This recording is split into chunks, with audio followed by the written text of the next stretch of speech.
Hey, what's going on, wrestling fans? And welcome to TJay Knows Wrestling Podcast. My name is TJ Jones. Thanks for checking out the podcast. I really do appreciate it. Want to give a special shout out to everybody listening. No matter where you're at, thank you for taking the time out to listen to the podcast. A little bit about this podcast. This is the first edition. We're actually going to be covering everything that is in the world of professional wrestling, some of the top stories, and also what happened on Raw and Smackdown.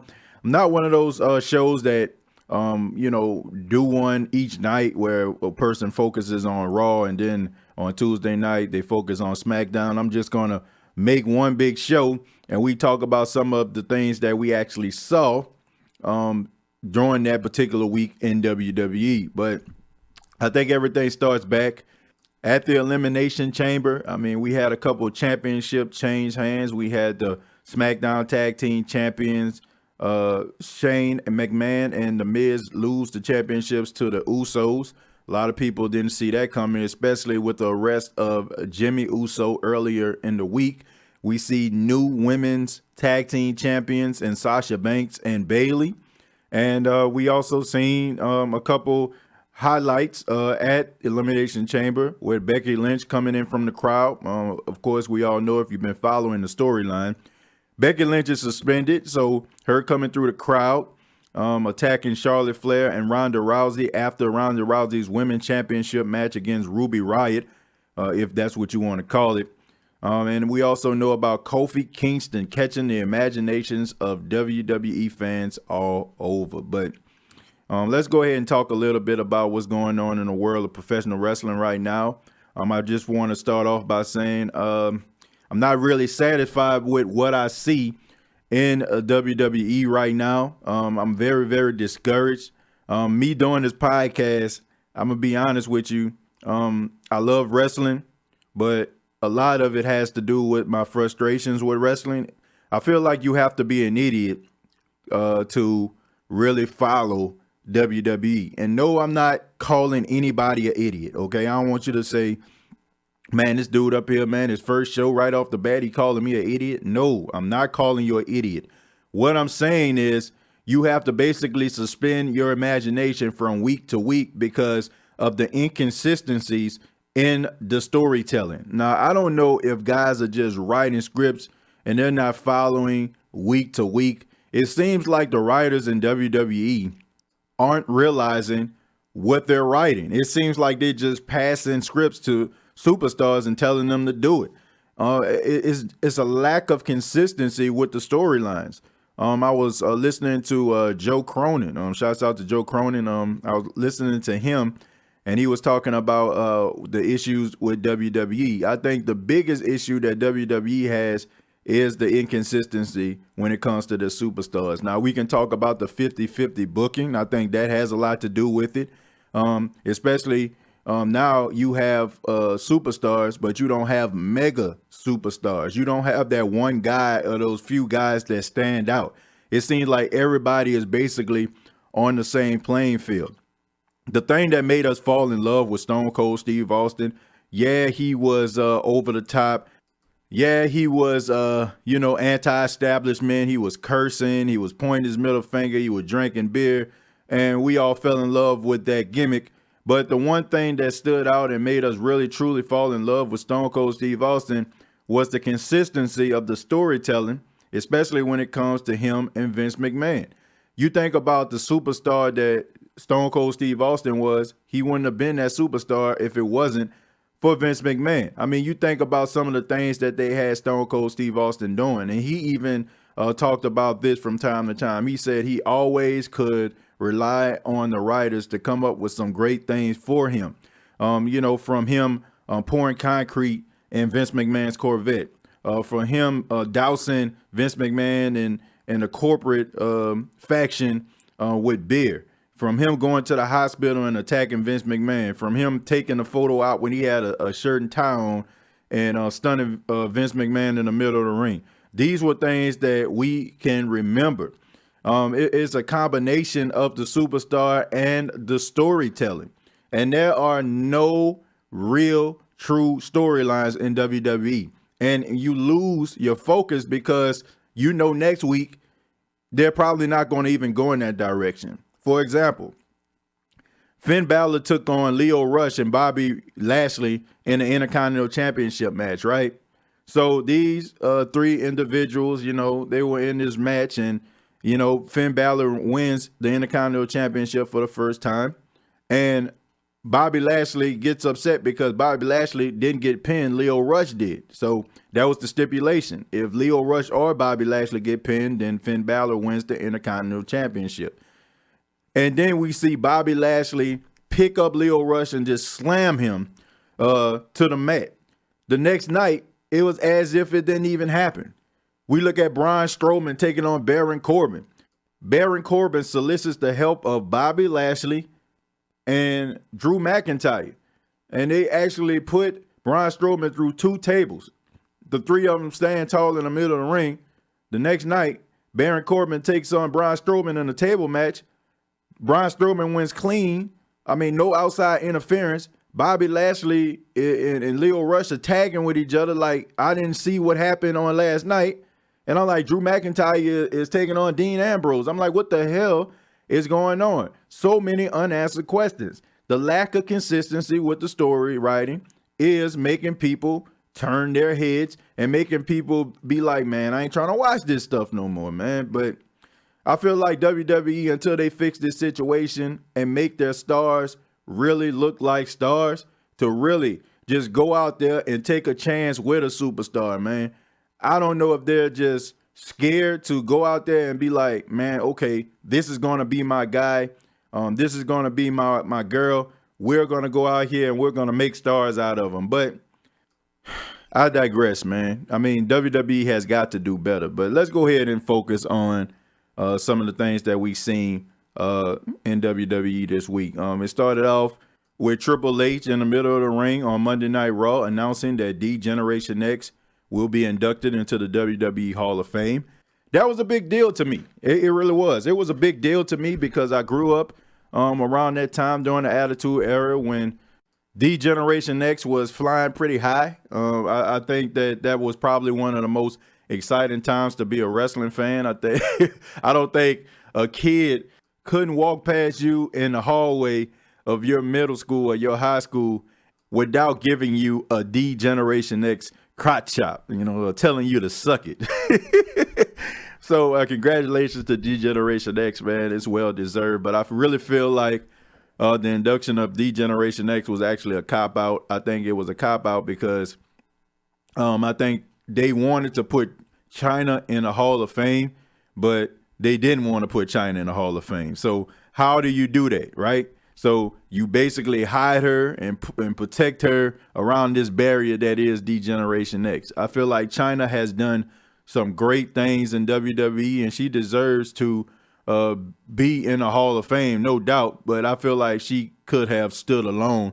But D-Generation X was a very important part of her success in WWE, so I can accept that. So congratulations once again to D-Generation X. It would have been nice, though, to see China being that woman that they selected to be a part of the WWE Hall of Fame. But then we hear Triple H talking about Becky Lynch. We didn't get any answers to that. So right now it still stands as Charlotte Flair taking on Ronda Rousey for the Women's Championship at WrestleMania. So we didn't get any answers for that. And then we got the bombshell of the night. NXT superstars will be invading Monday Night Raw, and they also invaded Smackdown. Now, I want to apologize to all of you out there because, you see, I'm actually from Louisiana.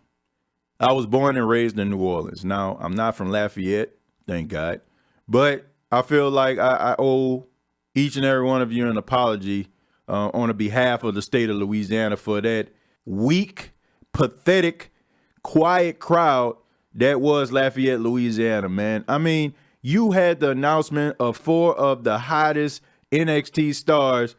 They're going to compete on Monday Night Raw, and people couldn't care less, which was sad, man, which was absolutely sad. And I wish that WWE probably would have just held off on it. Even though they were in New Orleans, my hometown, for SmackDown Live, I really don't feel like these are the type of areas that they're going to get a good response, or the response that they're looking for. I mean, I'm just going to be honest. There are a lot of casual fans in Louisiana. There's people out there that probably hear that WWE is coming on the radio, and they're like, oh, man, I can bring my kids to this. You got a lot of casual fans. You got some diehard fans out there. I mean, I know that, being from there, but I don't think that it has that same type of passion like a Chicago or Philadelphia, places that I know that WWE are going to in the next couple of weeks. So I think that they should have just held off on this. I understand that they want to, generate some ratings, but I didn't think that this was the right place to do it, because if you're a fan and you don't watch NXT and you see these guys come out and you notice that the fans aren't paying any type of attention to these guys, it might make you think like, man, these guys must really suck. So I was really disappointed in the city of Lafayette. I think they could have did better to show their appreciation for 4 of the top NXT stars. So, man, nothing really was to report on Monday Night Raw, to be honest with you. I like Bobby Lashley's performance. I think that Bobby Lashley had an outstanding performance. To me, one of the best performances he had since he came back to WWE. I'm going to be honest with you, I'm not a fan of Bobby Lashley, so this is, it really means something for me to be talking about this guy. I mean, I just think that he's just a big, swole guy with no charisma. But his showing on Monday Night Raw, I don't know if it was because of the chemistry he has with Finn Balor for wrestling him over the past few months, or it's just the fact that the light came on for him. But I really like Bobby Lashley performance on Monday Night Raw. And, of course, Ricochet tagged up with Finn Balor against Lio Rush and Bobby Lashley. Ricochet, I think it goes without saying, this guy is a bona fide, certified superstar. As they say, he's over like Rover. And I think that it's a matter of time before he actually becomes one of the biggest baby faces in WWE, man. And I like after the match, after, him and Finn Balor picked up the victory, I like how humble he was. You can tell that wasn't scripted for him. You can tell he was speaking from the heart. Most of the time, if you've been following the product for a long period of time, you know when guys are out there just basically reading from a piece of paper. So I didn't get that from Ricochet. So I was really impressed with what I saw, and I love the humility that he showed in that promo. And we seen some other good things. I mean, we seen Tommaso Ciampa and Johnny Gargano taking on the Revival. Now, we all know about that big match at NXT back in the day, NXT TakeOver, when these guys basically tore the house down. And I guess WWE thought that they were going to capture that magic again. But these guys, honestly, man, they could have went out there and put on a match that was similar to Okada versus Kenny Omega. And it still wouldn't have generated a response from these people, man. So I wasn't impressed at all, man, by this crowd. And I feel like these guys really went out there and put a decent match together. I don't think it was nothing that we're going to remember for years to come, but they did a good job, man. And I like Tommaso Ciampa, and I like Johnny Gargano, man. These two guys right here, they got a lot of promise on the Revival. I just think that Vince McMahon just don't like these guys. I just don't think he likes them. I don't think that he, respects the fact that they're a throwback team. And I don't think that fans honestly respect the fact that they're a throwback team. We live in this microwave type world, man. We want something quick and fast and in a hurry. And that's what we want. We want our favorite superstars to be flipping all over the place and hitting 450 splashes and shooting star presses and all that kind of stuff, and be spot monkeys, in my opinion, in some cases. But you don't get that from these guys. These guys have a good work rate. They go out there and they put on classic matches, and that's what they're all about. And I don't think that Vince McMahon appreciates them, and I don't think the crowd appreciates them. But somebody's going to appreciate them if WWE don't. I can tell you that right now. But I think it was a good match, good solid match. Aleister Black is a star. I mean that goes without saying.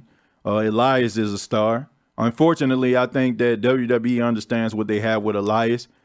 I don't think that Elias will ever be a WWE champion. I don't even think that Elias will ever win a championship, maybe a tag team championship with somebody down the line. I just think that they know that he is a good talker on a mic. He can generate a response, and they just put him out there. And I think the match between him and Aleister Black was decent, to say the least. I don't think that it was anything, once again, that we're going to remember for years down the line, but I think that it was a good showing by Aleister Black to show the crowd what he was all about, to show the people at home that probably never seen him perform. I think they got an idea who Aleister Black is, and I'm looking forward to seeing him in the future. Now, I don't know if these guys are going to be constants on WWE television, but I think that people got an idea and they know that these guys are going to be stars when they finally get called up. And I think the last thing that stood out on Monday Night Raw that's worth talking about is the whole Ruby Riott Ronda Rousey main event match. I didn't understand that at all, man. First off, I was wondering to myself, why in the hell were these two fighting again after Ruby Riott got absolutely destroyed by Ronda Rousey at Elimination Chamber? Not only did we get this match again, but the match on Monday night was better than a match at Elimination Chamber. And I feel like the match that they had on Monday night and the fact that Ruby Riott was game against Ronda Rousey on Monday night, maybe that should have been a match that they had at Elimination Chamber, and maybe it would have made more sense if they had a rematch. I mean, if Ronda Rousey took on Ruby Riott and they had that type of match, you understand, be like, Ruby Riott put up a fight and Ruby Riott went on social media and she was like, oh, I almost had the champ and I was only a few moves away from becoming a Raw Women's Champion, and if she give me another opportunity again, I will show that I will get the job done. If she would have did something like that, but for her to lose in 3 minutes and have a match on Monday night didn't make any sense at all. But Ruby Riott did an outstanding job. I think that this match kind of helped her. It helped her save face. I think that Ruby Riott won't do anything until she probably goes to Smackdown Live. I think that she needs to separate herself from Liv Morgan and Sarah Logan. I think that with the tag team championships for women now, I think that Sarah Logan and Liv Morgan can kind of stand on their own 2 feet, and Ruby Riott can go out here and make some noise, because I think if she goes to SmackDown, she probably could be a true babyface. I think so. I mean, she has that look of a babyface, man. Like, I know that she's a heel, but just the way that she looks, man, you know, like, it just seems like to me that she's just that type of person that has been shortchanged her entire life. And you know that WWE and other places, they're all about the look and all that kind of stuff. And she has like this very unique look about her. She probably wouldn't stand out in the crowd, I guess, for the tattoos that she have maybe. But if you were like looking for a person that you feel like would represent WWE, like, you know, like how Charlotte goes out and does interviews, Ruby Riott doesn't fit that description. So I feel like she's like that person in the crowd. She's like that person that fans can relate to. So I feel like by switching her to babyface, I think that she'll be one of the biggest baby faces on SmackDown Live if they switch her over. But that's what I seen from Monday Night Raw, and now we're going to transition to SmackDown.